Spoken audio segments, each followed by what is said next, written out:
खरं सांगायचं तर सुजलाम सुफलाम भारत या शब्दात फक्त सौंदर्य नाही तर आपल्या मातीतल्या अमर्याद क्षमतेचं प्रतिबिंब आहे। हजारो वर्षांपासून भारताची ओळख सोने की चिडिया म्हणून झाली आहे, कारण ही माती केवळ धान्याचंच नव्हे तर समृद्धीचंही माहेरघर आहे। नमस्कार, मी प्रतीक्षा, न्यूज मराठी 24/7 मध्ये आपल्या सर्वांचं स्वागत आहे आणि आजच्या सुजलाम सुफलाम या आगळ्या वेगळ्या आणि नवीन कार्यक्रमात देखील आपलं स्वागत आहे। भारताच्या आधुनिक जगात जेव्हा बहुतेक तरुण व्यावसायिक, मल्टीनॅशनल कंपन्या, IT क्षेत्र किंवा इंजिनिअरिंग सारख्या करिअरकडे झुकले असतात, तेव्हा अन्नदाता बनणं, शेतकरी होणं हे फारसं कोणाच्या स्वप्नातही नसतं। पण खरी समृद्धी ही मातीशी जोडलेली असते। आताच्या कॉर्पोरेट जगात जिथे सगळे मोठमोठ्या ऑफिसेसमध्ये करिअर करत असतात, तिथे आपल्या शेतकरी बांधवांनी आधुनिक तंत्रज्ञानाचा अवलंब करत परंपरेला नव्या पद्धतीने जिवंत ठेवलंय। आधुनिक यंत्रसामग्री, नाविन्यपूर्ण प्रयोग आणि शाश्वत शेतीच्या माध्यमातून आपल्या शेतकरी बांधवांनी सुजलाम सुफलाम या ओळखीला अधिक बळ दिले। तर आजच्या सुजलाम सुफलाम या भागात आपण पाहणार आहोत अशाच काही प्रेरणादायी कहाण्या, जिथे मेहनत, प्रयोगशीलता आणि निसर्गाशी जुळलेले नाते या साऱ्यांचा एक अनोखा संगम आहे। तर असेच वेगवेगळे प्रयोग आता या आपल्या शेतकऱ्यांनी करायला पाहिजे। फेणेगावच्या प्रोजेक्टमध्ये 3000 झाडं लावलीत। ह्याच्या आधी आम्ही 8000 आणि 3500 अशी अजूनही लागवड केलेली आहे, जी शहरात आपण बघू शकता। आणि या कथा पाहिल्यावर कदाचित तुम्हालाही वाटेल, खरंच आपणही अन्नदाता बनायला हवं। चला मग सुरुवात करूया जळगावच्या चोपड्यातील एका युवा शेतकऱ्याच्या क्रांतिकारी प्रयोगाने। नमस्कार सर, माझे नाव चंद्रकांत सदाशिव पाटील, राहणार खडगाव, तालुका चोपडा, जिल्हा जळगाव। तर जळगाव युवा शेतकऱ्याचा असा नवा प्रयोग आहे की मिरचीच्या शेतीत पारंपरिक म्हणून टरबूजाची लागवड त्याने केलेली आहे। चोपड्यातील युवा शेतकऱ्याने पावसाळ्यात मल्विंग पेपरवरती टरबूजाची लागवड केली होती। त्यावेळी टरबूजाला चांगलाच भाव मिळाल्याने उत्पन्न हे चांगलं मिळालं। पावसाळ्यात टरबूज लागवडीच्या वेळेस मल्चिंग पेपर टाकलेला होता। तो मल्चिंग पेपर न काढता लेबरच्या सहाय्याने, ट्रॅक्टरच्या सहाय्याने मशागत न करता त्याच बेडवर, त्याच मल्चिंग पेपरवर मिरचीची लागवड त्याने केली आहे। मिरचीची लागवड केल्यानंतर 15 दिवसांनी आंतरपीक म्हणून टरबूजाची लागवड केली आहे। तर सर, आपण बघू शकता मिरची आणि टरबूज आपण लागवड केलेली दिसते आपल्याला। तर मी हे जे मल्चिंग दिसतंय आपल्याला, हे मी पावसाळ्यात याच्यावरती पहिले टरबूज लागवड केलेली होती। नंतर परत पावसाळा आटोपल्यानंतर ही मल्चिंग जशीच्या तशी मी राहू दिली, त्यावरती मी पहिले मिरची लागवड केली। नंतर 15 दिवसांनी त्याच्यावरती परत टरबूजची लागवड ही मी केलेली आहे।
नवीन बेड नवीन मल्चिंग पेपर न टाकल्याने प्लॉट्स यशस्वी होणार नाही असं सांगतात. परंतु या शेतकऱ्याने मनाने मेहनत करत आज एक अगदी उत्कृष्ट प्रयोग केलाय. जुना मल्चिंग पेपरवरती मिरचीची लागवड करून टरबूज आंतरपीक लागवडीचा प्रयोग त्याने यशस्वीरित्या करून दाखवलाय. तरी आपण बघू शकता की कशा प्रकारे प्लॉट हा बसलेला आहे. अतिसुंदर हा प्लॉट बसलेला आहे आणि आमच्या एरियातच नाही तर चोपड्या तालुक्यात हा प्रथम म्हणजे मिरची आणि टरबूज लागवडीचा माझा निर्णय सक्सेस झालेला आहे. आपण बघू शकता की कशा प्रकारे मिरच्या लागवड झालेली आहे आणि टरबूज पण कसे आहेत. तर सर मी असं सांगू इच्छितो की जो पावसाळ्याचा जो माझा म्हणजे नवीन जो खर्च होता माझा आता परत की मल्चिंग नवीन लागेल मला की लेबर नवीन लागेल ट्रॅक्टरची मशागत हे माझं आधी काही वाचलेलं आहे. तर त्याच्यावरती जुन्या बेडवरतीच मी ही लावणी केलेली. याच्यात ट्रॅक्टर वगैरे घालून काही कुठली मशागत ही नवीन केलेली नाही. तर मिरची लागवड झाल्यानंतर 15 दिवसांनी टरबूज वगैरे लागवड झाली. तर काही जणांनी तुम्हाला सांगितलं असेल की हा प्लॉट सक्सेस होणार नाही असं. हो, मला बोलले काही लोक की शेतकरी सगळे जे आजूबाजूचे परिसरचे की बुवा हे जुनं बेड आहे त्याच्यावरती सक्सेस होणार नाही, तू याला नवीन ट्रॅक्टरने मशागत कर, नवीन मल्चिंग टाक, तेव्हा चांगलं उत्पन्न येईल. परंतु मी कोणाचे न ऐकता हे प्रयोग हा सक्सेस केलेला आहे मी. म्हणजे जो आपला जो नवीन लागणारा जो खर्च आहे तो वाचला. हो, वाचलेला आहे. आणि आंतरपीक घेण्याचं कसं म्हणजे विचार कसा केला याचा. मिरचीमध्ये आंतरपीक घेताय आपण टरबूज, याचा काय फायदा होऊ शकतो. फायदा एकच की कुठल्या तरी एका पिकामध्ये आपल्याला फायदा नक्कीच होऊ शकतो. किंवा टरबूज आता समजून घ्या यावर्षी लागवड जास्त झालेली टरबूजची, तर एखाद्या वेळेस बाय चान्स भाव न मिळाल्यामुळे आपल्याला प्लस म्हणून ही मिरची आपल्याला कुठेतरी तारून घेईल. म्हणजे मिरचीला भाव मिळेल नाहीतर मग टरबूजला भाव मिळेल. एका पिकामध्ये तरी आपल्याला उत्पन्न हे हमीचं मिळेल. म्हणजे जे आपण शेतकरी पारंपरिक शेती करतो ती शेती न करता कुठलं असं वेगवेगळे प्रयोग केले पाहिजेत. हो, तर असेच वेगवेगळे प्रयोग आता या आपल्या शेतकऱ्यांनी करायला पाहिजे. आता मिरची तोडणी सुरू आहे. मिरचीलाही आता चांगलाच भाव मिळतोय. मिरचीमध्ये आंतरपीक टरबूज लागवड केली असल्यानं दोन्ही पिकांना मिळणारा भाव त्यामुळे शेतकऱ्याला तोटा होऊ शकत नाही. म्हणजे आता खतांचे वगैरे सगळे भाव वाढलेले आणि शेतकऱ्यांचा मालाला भाव नसतो. मग शेतकरी कुठंतरी एक नाराज होतो, चिंतेत, कर्जबाजारी होतो. तर असे काहीतरी प्रयोग केले पाहिजे. तर आपले तुमच्यासारखे जे युवा शेतकरी आहेत त्यांना काय आपण आवाहन करू इच्छितात. मी युवा शेतकऱ्यांना सगळ्यांना एकच सांगू इच्छितो की त्यांनी असे नवनवीन प्रयोग हे करायलाच पाहिजे. जेव्हा मी लागवड करत होतो पावसाळ्यात टरबूजची सर, तेव्हा मला शेतकरी अक्षरशः माझ्याकडे व्हिडिओ आहेत ते म्हणजे ते जेव्हा लागवड केली होती तेव्हा किती पाऊस झाला आणि किती पाण्यामध्ये हे बेड ओले झाले होते, माझ्याकडे ते व्हिडिओ बनवलेले आहेत मी. तर मला तेव्हा शेतकरी सांगायचे की तू सगळा वेडापाना करतोय बुवा, काहीतरी एक कुठलं काही पण करतोय तो, आपलं सोयाबीन वगैरे पेरला असता बुवा. तर तुम्हाला सांगतो सोयाबीन मी एवढ्या या 3 बिघ्यामध्ये मिरची आपलं टरबूज लागवड केली होती पावसाळ्याची, आणि त्या दुसऱ्या शेतामध्ये 3 बिघ्यामध्ये मी सोयाबीन लागवड केली होती. तिथे मला अक्षरशः सोयाबीनला रोटा मारावा लागला. बियाणाचा खर्च, लावणीचा खर्च, निंदणीचा खर्च, सगळेच खर्च केले माझे, ट्रॅक्टरची सगळे म्हणजे 1 रुपया नाही आला. शेत जसं तसं पडलं माझं. तर हे मी सक्सेस झालो. तर तेच लोक मला आज म्हणतात की तू खरंच काहीतरी वेगळं केलं बुवा. आणि टरबूजमध्ये चांगलं आपल्याला उत्पन्न, भरपूर उत्पन्न मिळालं मला. मी सांगतो सर तुम्हाला, मला या 3 बिघ्यामध्ये 35 टन आलेलं आहे सर.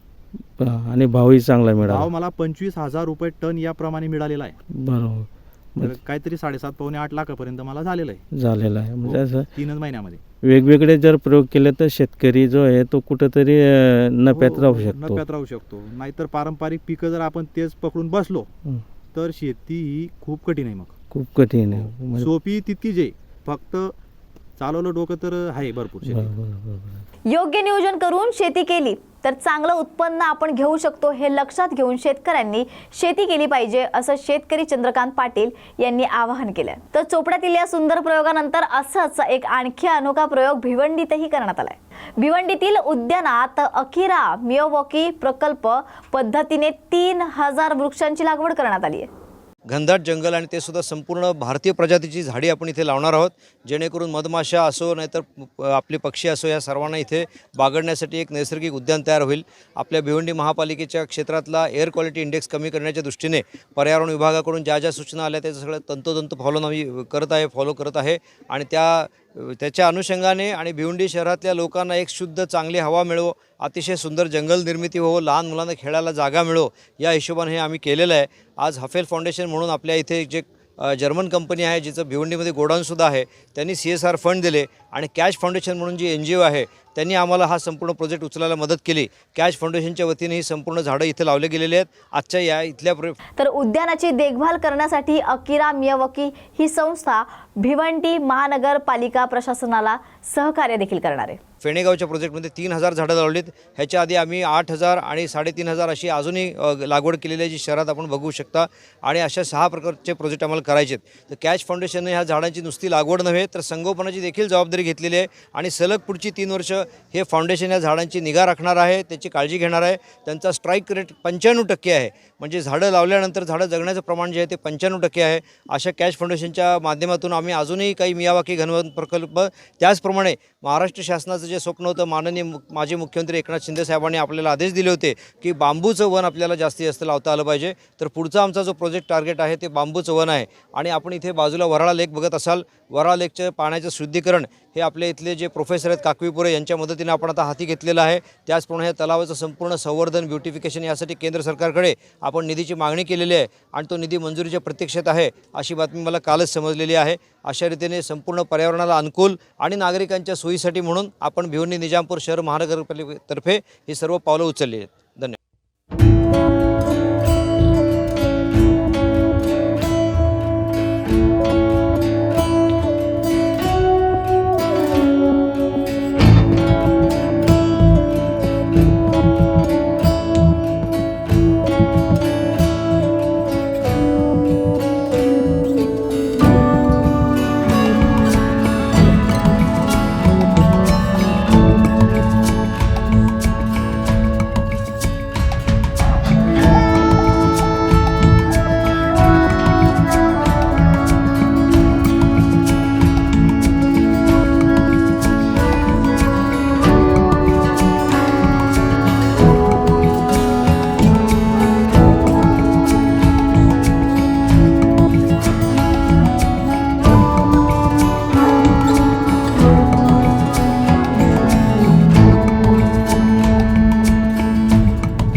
रहिवासी वसंत राणे यांनी तब्बल 26 वर्ष संगोपन केलेल्या कैलासपती झाडाचे महत्त्व दिवसेंदिवस वाढतच चालले. तर परुळे, कुशेवाडा, आंबेगाळी येथील वसंत राणे यांना फळे फुले बागायतींची प्रचंड आवड आहे. मूळ अमेरिकेतील असलेल्या कैलासपती या प्रजातीचे रोप त्यांनी 26 वर्षांपूर्वी ठाणे जिल्ह्यातील कल्याण येथील निसर्ग नर्सरीतून राणे यांनी आणलं होतं. तर सुरुवातीला संरक्षणासाठी ट्री गार्ड लावत त्यांची जोपासना सुरू झाली. घर बांधणीच्या वेळी त्याची जागा बदलावी लागली. झाड विस्तीर्ण वाढत असल्याने परिसरातील संरक्षण भिंत कोसळली. त्यानंतर ती भिंत हटवून त्या झाडाला मोकळी कच दिली गेली.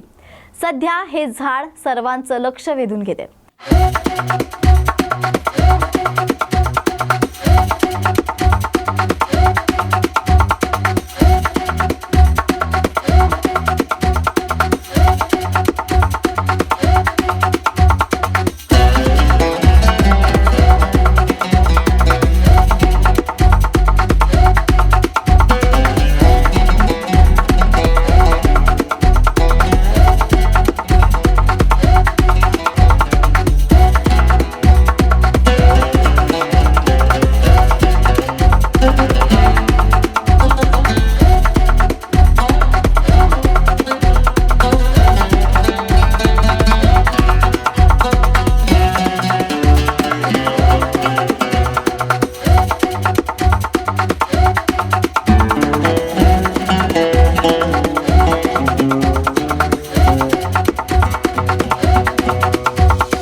साधारण 26 वर्षापूर्वी कल्याणच्या पाठारे नर्सरीतनं विकत आणल्यानंतर ते झाड आमचं खाली जुनं घर होतं त्या घराच्या बाजूला लावलेलं. 2 वर्षांनी आम्ही घर शिफ्ट केलं, नवीन घरात आलो त्यावेळी नवीन घराच्या समोर लावलं. नंतर काही दिवसांनी असं लक्षात आलं की इथे सुद्धा ते अडचणीचं किंवा गैरसोयीचं होतं आहे, म्हणून मी आता रोडच्या कडेला आणून हे झाड लावलं. हे झाड लावल्यानंतर त्याची देखभाल व्यवस्थित, त्याला टी गार्ड वगैरे लावला कारण गुरांपासून संरक्षण होण्यासाठी. झाडाची देखभाल व्यवस्थित, पाणी देणं, खत पाणी देणं, हे सगळ्या गोष्टी नियमित केल्या. त्यानंतर आता हे झाड व्यवस्थित मोठ्या प्रमाणात फोफावलेलं आहे. त्याच्यानंतर काही औषधी वनस्पती असल्यामुळे त्यांच्या फळांच्या उपयोगासाठी वैद्य वगैरे लांबून ही फळं काही आजारावर उपचार करण्यासाठी नेत असतात. मग आम्ही त्यांना विना मोबदल्याशिवाय ही फळं देतो. तसेच शंकराच्या मंदिरात काही त्यांचे होम हवन किंवा इतर कार्यक्रम असतात, त्या कार्यक्रमाला सुद्धा ही फळं लोक घेऊन जातात. अत्यंत दुर्मिळ असा हा वृक्ष आहे. कोकणामध्ये सर्वसाधारणपणे आढळत नाही. उंबर जे झाड असतं, औदुंबर, त्या फॅमिलीमधला एक वृक्ष आहे. ह्या झाडाची सगळं पान, फूल, मूळ, खोड, साल, फळं सुद्धा याची उपयोगी आहेत. जसं उंबराचं फळ दुर्मिळ असतं तसं दुर्मिळ नसतं. दत्ताचं मंदिर असतं तिथे ही सगळी फळं असतात, पण ते फळ खाताना नीट उघडून किडे असतील तर ते काढून टाकून खावं. फुलं देखील चांगली असतात. त्याला कैलासनाथ या नावावरूनच त्याचं लक्षात येतं की याचं भगवान शंकरांशी संबंध आहे. भगवान शंकर हे जसे रुद्र आहेत तसे ते शांतिप्रिय देखील आहेत. ध्यानाला बसण्यासाठी सारखं आहे. असतील तर सूत नाही तर भूत असा प्रकार जर आपल्या स्वभावात असेल, म्हणजे क्षणात चिड येते तर क्षणात शांत असतो, अशा सगळ्या व्यक्तींसाठी, म्हणजेच आजच्या भाषेत बोलायचं तर रक्तदाब वाढणं, अचानक स्वभावात बदल होणं, हॉर्मोनल इम्बॅलन्स होणं, PCOD असेल किंवा थायरॉइड असेल किंवा डायबिटीस असेल किंवा रक्तदाब कमी जास्त होत असेल तर अशा आजारांमध्ये या झाडाचं खोड सुद्धा चालतं, मुळं चालतात, पानं सुद्धा चालतात. पानं अशी चुरगळायची, पाण्यात बुडवून ठेवायची, 7-8 तास पाण्यात बुडवून ठेवून ते पाणी जरी सकाळी गाळून प्यालो तरी सुद्धा खूप चांगला फायदा होतो. गंध उगाळून डोक्याला लावलं तरी सुद्धा किंवा उगाळून पाण्यातनं घेतलं तरी सुद्धा खूप चांगला फायदा होतो. फळं पण चांगली आहेत, सालं सुद्धा चांगली आहेत. अर्थात हा आपला श्रद्धेचा भाग असतो. आपण ज्या श्रद्धेने घेऊ तो आजार कमी करण्यासाठी संकल्पासहित जर आपण औषध घेतलं तर या औषधाचा फायदा नक्की असतो. प्रत्येकाची प्रकृती वेगवेगळी असते, त्यामुळे गुण दिसायला थोडा कमी वेळ जास्ती लागू शकतो, परंतु निश्चितपणे श्रद्धेने औषध घेतलं, कोणतंही औषध घेतलं तरी आपल्याला त्याचा गुण येतो. भगवान शंकर सगळ्यांना 100 वर्षाचं निरोगी आयुष्य प्रदान करत अशी भगवंताकडे प्रार्थना.